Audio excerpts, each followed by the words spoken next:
এইমাত্র কলকাতা বিশ্ববিদ্যালয়ের তরফ থেকে পাওয়া নোটিফিকেশন অনুযায়ী তোমাদের কিন্তু আজকের পুরো ডিটেলসে ইনফরমেশন দেবো। সেটা হচ্ছে ফার্স্ট সেমিস্টার এবং থার্ড সেমিস্টারের রেজাল্ট ডেট কবে, এবং সেকেন্ড সেমিস্টার এবং ফোর্থ সেমিস্টারের তোমাদের এক্সাম ডেট কবে। সেই সঙ্গে তোমাদেরকে আমি ফার্স্ট সেমিস্টারের পাস মার্ক সাপ্লি পেলে কি হবে, বা অনার্সে সাপ্লি চলে আসলে তোমাদের অনার্স থাকবে কিনা, এই ধরনের একাধিক ইনফরমেশন নিয়ে আজকের এই ভিডিওটা আমি বলে দেবো।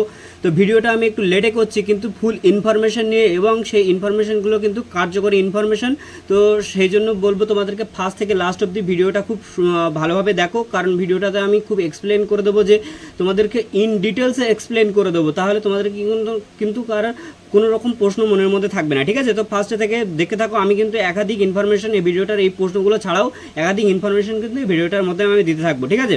তো চলো ফার্স্টে থেকে আমি শুরু করে দিই। যে ফার্স্টে আমি দেখো তোমাদেরকে বলেছি যে ফার্স্ট সেমিস্টার এবং যে থার্ড সেমিস্টারের রেজাল্ট, এই রেজাল্টের ডেটটা নিয়ে তোমাদেরকে অনেকের কিন্তু খুবই চিন্তিত, ঠিক আছে? যে যারা ফার্স্ট সেমিস্টার অলরেডি পরীক্ষা দিয়ে ফেলেছে এবং থার্ড সেমিস্টারের এক্সাম এই সবে শেষ হলো, তো তোমাদের এক্সামের রেজাল্টের ডেট কবে, ঠিক আছে? তো রেজাল্টের ডেট যদি আমি বলতে হয় তাহলে একদম কারেন্ট ডেট সেটা হচ্ছে তোমাদেরকে মে মাসের লাস্ট কিন্তু তোমাদের ফার্স্ট সেমিস্টারের রেজাল্ট দিয়ে দেবে, এবং তোমাদের জুন মাসের বা আগস্ট মাসের জুন মাসের লাস্টের মধ্যেই, ঠিক আছে? জুন মাসের মধ্যেই কিন্তু তোমাদের থার্ড সেমিস্টারের রেজাল্ট দিয়ে দেবে, ঠিক আছে? তো এই ফার্স্ট সেমিস্টারের রেজাল্ট দেখতে পেলে যে মে মাসের লাস্টের দিক দেবে, আর থার্ড সেমিস্টারের রেজাল্ট দেবে কিন্তু জুন মাসে দেবে। তো রেজাল্টের ডেটটা কিন্তু তোমরা সরাসরি খুব ভালোভাবে বুঝে নিতে পারলে। এবং সেকেন্ড সেমিস্টার এবং ফোর্থ সেমিস্টারে যারা বর্তমানে সেকেন্ড সেমিস্টারে উঠলে এবং ফোর্থ সেমিস্টারে উঠলে তোমাদের এক্সাম কবে হবে, তোমরা তো পড়াশুনো শুরু করার আগে অনেকেই দাদা আমাদের এক্সাম কবে হবে করে বা অনেকেই কমেন্ট করছো, মেসেজ করছো।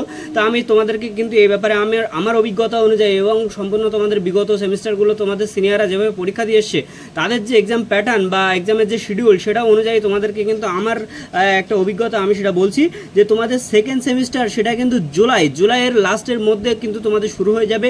বড় জোর গেলে আগস্টের ফার্স্ট উইক কিন্তু যাবে না, কারণ ফোর্থ সেমিস্টারে কিন্তু আগস্টের লাস্ট উইকের মধ্যে কিন্তু এক্সাম শুরু হয়ে যাবে, আগস্টের বাইরে কিন্তু যাবে না ফোর্থ সেমিস্টার। তাই জন্য সেকেন্ড সেমিস্টার এবং ফোর্থ সেমিস্টার তোমরা কিন্তু খুব সুন্দরভাবে এখন প্রথম থেকেই পড়াশোনা আরম্ভ করে দাও, কারণ সাপ্লি কিন্তু পাওয়া যাবে না। কারণ সাপ্লি পেলে কী সমস্যা হবে তাহলে কিন্তু আমি একটু পরেই তোমাদের এই ভিডিওটাতে বলছি। তো ভিডিওটা দেখতে থাকো তো চলো এবার বলে দেবো তোমাদেরকে নেক্সট পয়েন্ট, যে ফার্স্ট সেমিস্টার যারা দিলে, থার্ড সেমিস্টার তো যারা দিয়েছে তারা এর আগে জানো যে পাস মার্ক কীভাবে কী আছে, সমস্ত কিছু জানো।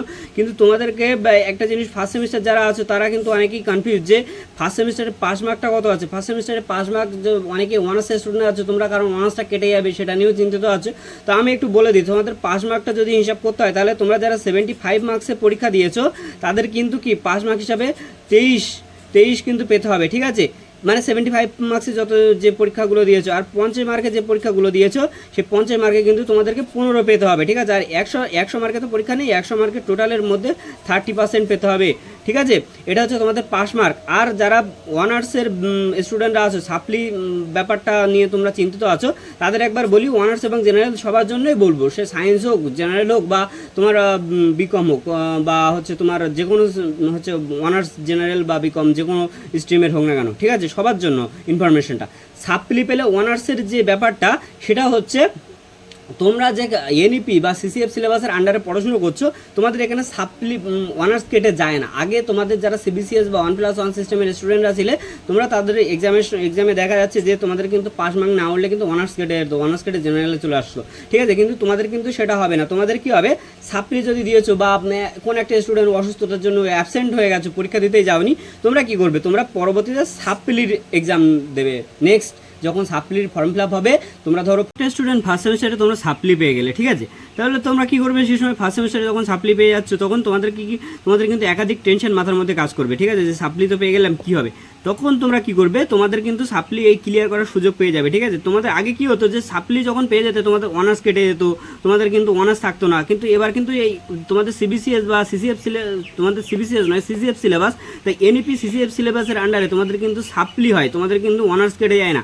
তোমরা ধরো অ্যাবসেন্ট ছিলে, পরীক্ষা দিতে যাওনি অসুস্থতার জন্য বা যে কোনো কারণে, বা তোমরা পরীক্ষা দিয়েছো কিন্তু ভালো একটা আশানুরূপ ফল হবে না, তোমরা কিন্তু পাস করতে পারো নি কোনো একটা সাবজেক্টে, সেই সময় কী হবে, নেক্সট যখন তোমরা আবার তোমাদের জুনিয়ররা যখন পরীক্ষা দেবে, ধরো তুমি এখন ফার্স্ট সেমিস্টার, তুমি যখন থার্ড সেমিস্টারে থাকবে সেই সময় তোমাদের জুনিয়ররা যখন পরীক্ষা দেবে তাদের সঙ্গে সঙ্গে কিন্তু তোমরা এই সাপ্লি এক্সামগুলো ক্লিয়ার করতে পারবে। এবং কীভাবে ক্লিয়ার করতে পারবে সেটা দেখো, আমি ডিটেলসে বলছি। ডিটেলসে দেখো, তোমাদের কিন্তু ফর্ম ফিল আপ হবে, ঠিক আছে? ফর্ম ফিল আপের তোমরা কিন্তু, আমি এই চ্যানেলে কিন্তু ভিডিও দিয়ে দেবো কোন প্রসেসে ফর্ম ফিল আপ করতে পারবে, কখন ফর্ম ফিল আপ স্টার্ট হচ্ছে, কীভাবে করবে, সমস্ত ব্যাপারে। তাই জন্য চ্যানেলটাকে অবশ্যই লাইক করে নোটিফিকেশন অল করে রাখবে, ঠিক আছে? তাই তোমাদের কিন্তু ইনফরমেশন, মানে যখন যা ইনফরমেশন আসতে থাকবে ইউনিভার্সিটির তরফ থেকে আমি কিন্তু দিতে থাকবো, ঠিক আছে? তো দেখো, তোমাদের কিন্তু সাপ্লি এবং অনার্স নিয়ে কোনো রকম কোনো চিন্তা নেই। তাই আমি কিন্তু একটা কথা তোমাদেরকে বলে দিই যে সাপ্লি পেলে একটা অসুবিধা তো অবশ্যই হয়, সেটা হচ্ছে তোমাদের কিন্তু যে স্কলারশিপ তোমরা পাও কলেজে উঠে সেমিস্টারে ইয়ারে ফার্স্ট ইয়ারে, থার্ড ইয়ারে আর তোমাদের সেকেন্ড ইয়ারে, তো সেই সময় গিয়ে কী হবে, তোমাদেরকে কিন্তু স্কলারশিপ পাবে না, ঠিক আছে? যখন তোমরা সাপ্লি পেয়ে যাবে, ব্যাকলগ সাপ্লি স্টুডেন্টদেরকে কিন্তু স্কলারশিপ দেয় না। তাই জন্য আমি বলে দেবো যে স্কলারশিপ যদি পেতে চাও তাহলে কিন্তু সাপ্লি পেয়ে না, ভালো করে প্রথম থেকে পড়াশোনা করো, ঠিক আছে?